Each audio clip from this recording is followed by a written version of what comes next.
그러므로 만군의 여호와 이스라엘의 하나님께서 이와 같이 말씀하시니라. 보라, 내가 얼굴을 너희에게로 향하여 환난을 내리고 온 유다를 끊어버릴 것이며, 내가 또 애굽 땅에 머물러 살기로 고집하고 그리로 들어간 유다의 남은 자들을 처단하리니 그들이 다 멸망하여 애굽 땅에서 엎드러질 것이라. 그들이 칼과 기근에 망하되 낮은 자로부터 높은 자까지 칼과 기근에 죽어서 저주와 놀램과 조롱과 수치의 대상이 되리라. 내가 예루살렘을 벌한 것 같이 애굽 땅에 사는 자들을 칼과 기근과 전염병으로 벌하리니, 애굽 땅에 들어가서 거기에 머물러 살려는 유다의 남은 자 중에 피하거나 살아남아 소원대로 돌아와서 살고자 하여 유다 땅에 돌아올 자가 없을 것이라. 도망치는 자들 외에는 돌아올 자가 없으리라 하셨느니라. 그리하여 자기 아내들이 다른 신들에게 분향하는 줄을 아는 모든 남자와 곁에 섰던 모든 여인, 곧 애굽 땅 바드로스에 사는 모든 백성의 큰 무리가 예레미야에게 대답하여 이르되, 내가 여호와의 이름으로 우리에게 하는 말을 우리가 듣지 아니하고 우리 입에서 낸 모든 말을 반드시 실행하여 우리가 본래 하던 것, 곧 우리와 우리 선조와 우리 왕들과 우리 고관들이 유다 성읍들과 예루살렘 거리에서 하던 대로 하늘의 여왕에게 분향하고 그 앞에 전제를 드리리라. 그때에는 우리가 먹을 것이 풍부하며 복을 받고 재난을 당하지 아니하였더니, 우리가 하늘의 여왕에게 분향하고 그 앞에 전제 드리던 것을 패한 후부터는 모든 것이 궁핍하고 칼과 기근에 멸망을 당하였느니라.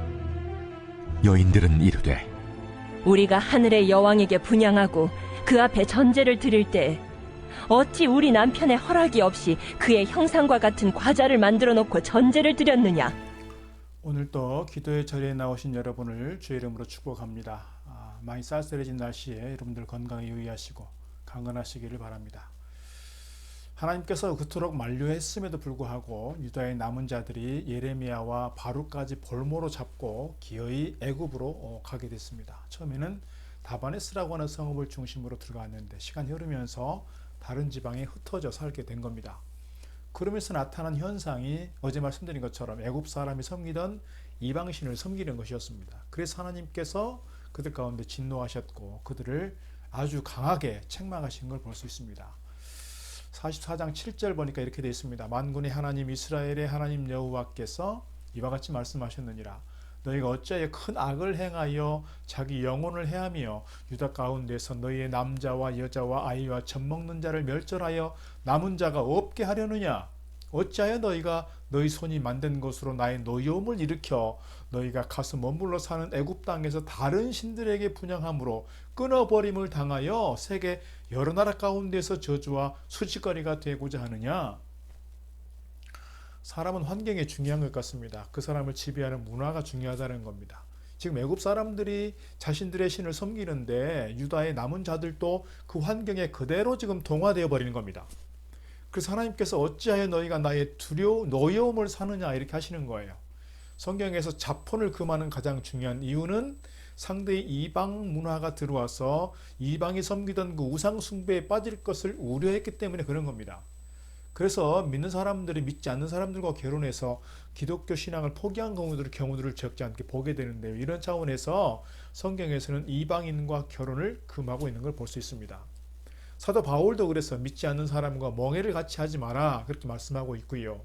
결혼해서 내가 저 사람을 전도하면 되지, 전도하겠다 생각하지만 그게 말처럼 생각처럼 쉬운 게 아니라는 사실입니다.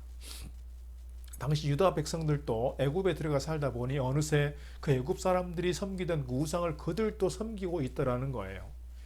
그래서 하나님의 우상 숭배는 자기 영혼을 해치는 것이고 모든 사람이 멸절당할 수밖에 없는 짓이라고 하시면서 책망하고 있는 겁니다. 유다가 이 우상 숭배 때문에 망했음에도 불구하고 또 우상 숭배를 섬기고 있는 겁니다.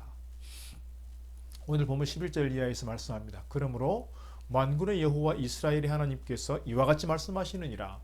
보라, 내가 얼굴을 너희에게로 향하여 환난을 내리고 온 유다를 끊어버릴 것이며 내가 또 애굽 땅에 머물러 살기로 고집하고 그리로 들어간 유다의 남은 자들을 처단하리니 그들이 다 멸망하여 애굽 땅에서 엎드러질 것이라. 그들이 칼과 기근에 망하되 낮은 자로부터 높은 자까지 칼과 기근에 죽어서 저주와 놀램과 조롱과 수치의 대상이 되리라. 13절과 14절 말씀도 마찬가지로 이어집니다. 내가 예루살렘을 벌한 것 같이 애굽 땅에 사는 자들을 칼과 기근과 전염병으로 벌하리니 애굽 땅에 들어가서 거기 머물러 살려는 유다의 남은 자 중에 피하거나 살아남아 소원대로 돌아와서 살고자 하여 유다 땅에 돌아올 자가 없을 것이라. 도망치는 자들 외에는 돌아올 자가 없으리라 하셨느니라.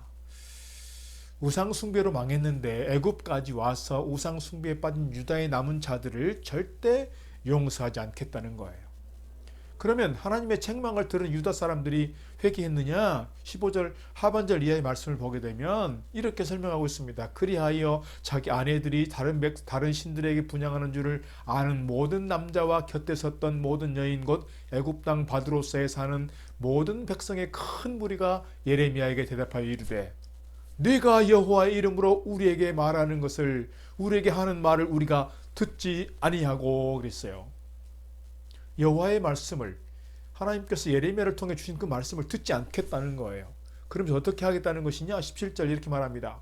우리 입에서 낸 모든 말을 반드시 실행하여 우리가 본래 하던 것 곧 우리와 우리 선조와 우리 왕들과 우리 고관들이 유다 성읍들과 예루살렘 거리에서 하던 대로 하늘의 여왕에게 분향하고, 이 하늘의 여왕은 아스타롯입니다. 그 앞에 전제를 드리리라. 그때에는 우리가 먹을 것이 풍부하며 복을 받고 재난을 당하지 아니하였더니. 이 하늘의 여왕은 바알신의 아내 아스타롯 이슈타르인데요. 유다 사람들이 유다에 있을 때부터 이미 하늘의 여왕을 섬겼다는 거예요. 그들이 대놓고 하나님의 말씀을 배척하고 도리어 애굽의 신을 섬기겠다고 주장하는 근거가 무엇입니까, 여러분? 왜 만류하고 있는 하나님의 말씀을 뿌리치고 기어이 하늘의 여왕을 숭배하겠다고 하는 것이냐? 17절 하반절 다시 보면 그때에는 우리가 먹을 것이 풍부하며 복을 받고 재난을 당하지 아니하였더니 그랬어요. 그들이 유다에서 하늘의 여왕을 섬길 때는 우리가 부자로 살았다는 거예요. 풍성했다는 거예요. 그래서 우리가 하늘의 여왕 아스타롯 섬기는 것을 포기하지 못하겠다는 거예요. 18절입니다. 우리가 하늘의 여왕에서 분향하고 그 앞에 전제 드리던 것을 패한 후부터는 모든 것이 궁핍하고 칼과 기근의 멸망을 당하였느니라 했습니다. 전에 점 보고 무당 불러다가 굿할 때는 다 잘 되었는데 그 다 걷어치우고 예수 믿으면서부터는 오히려 더 되는 게 없고 결국 망했으니 뭐예요? 다시 굿하고 점쟁이 찾아가겠다는 거예요. 이런 분들 정말 지금도 있습니다. 여러분 어떻게 생각하십니까? 이런 분들을요. 우상 숭배한다고 당장에 망하지는 않아요. 그렇다면 누가 굿하고 점보로 다니겠습니까? 사람들이 도박에서 벗어나지 못하는 이유는 어제 말씀드린 것처럼 도박할 때마다 사실 잃으면 누가 도박을 하겠어요? 딸 때도 있기 때문이에요. 그러나 도박한 사람들은 도박 때문에 결국 망하게 됩니다. 마약하는 사람들은 마약하는지 뻔히 알지만 마약 때문에 결국 인생이 망하게 됩니다. 점으로 사는 사람은 점 때문에 결국 망하게 되고요. 굿도 마찬가지라는 거예요. 이 마귀가 완급을 조절하는 것 같습니다. 아픈 사람은 굿하면 안 아플 때가 있어요. 점쟁이가 가르쳐주는 대로 하면 돈도 벌 때가 있고요. 성공할 때가 있습니다. 그러나 다 이것은 떡밥이라고 생각하시면 틀림이 없습니다. 이것이 마귀의 술책이고요. 기만이고요. 그래서 결국은 망하게 된다는 거예요. 오늘 지금 본문의 이야기가 바로 그 얘기입니다. 과거 하늘 여왕을 섬길 때에는 돈도 잘 벌었는데 그것 그만두고 하나님 섬기다가 망했다는 거예요. 기만당하고 산 줄은 모르는 겁니다. 그러면서 지금 아무리 우상 숭배하지 말라고 해도 그 말이 지금 자기들의 귀에 들어오지 않아요. 여러분 우상 숭배의 본질을 잘 이해하시면 좋겠습니다. 하나님께서 왜 이렇게 진노하시고 우상 숭배를 경계하시고 계시는지를 우리가 깨달아야 한다는 거지요. 우상 숭배는 다 결국 망하는 길이고요. 이것이 큰 악이고요. 자기 영혼을 해치는 것이고요. 자기 자신만이 아니라 자손들까지 철저하게 패망하게 하는 짓이라 하는 겁니다. 예레미야가 아무리 하나님의 말씀을 대언해도 유다 사람들은 지금 어떤 말도 귀에 들어오지 않아요. 23절 보니까 이렇게 되어 있습니다.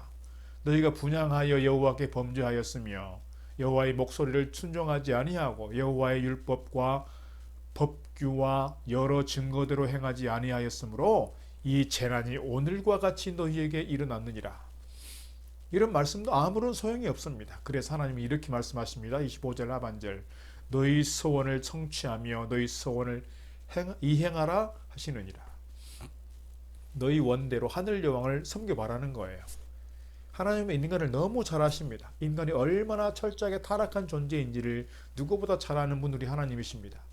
아무리 말리고 경계하고 또 징계까지 해도 자기 생각, 판단, 고집대로 산다는 것을 잘 아시는 거예요. 그래서 원하는 대로 하라고 하시는 겁니다.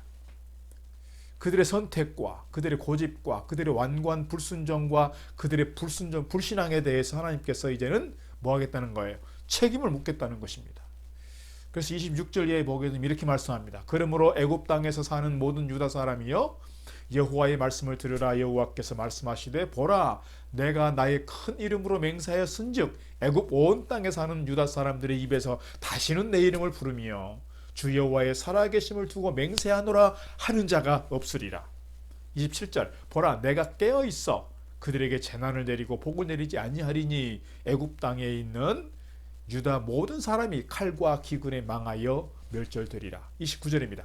여호와의 말씀이니라. 내가 이곳에서 너희를 벌할 표징이 이것이라. 내가 너희에게 재난을 내리리라 한 말이 반드시 이루어질 것을 그것으로 알게 하리라. 인간의 반역과 불순종을 과거 유다의 남은 자들을 통해서 우리는 다시 확인하게 됩니다. 어쩌면 이것이 인간의 보편적인 모습이고 오늘 우리의 자화상인지 모르겠습니다. 우리가 지난 날들을 돌아보면서 우리가 이런 모습으로 살아오지는 않았는지 우리가 돌아봐야 할 것입니다. 우리가 해가고 있는 모든 것 결국 우리가 책임을 져야 한다는 것이고요.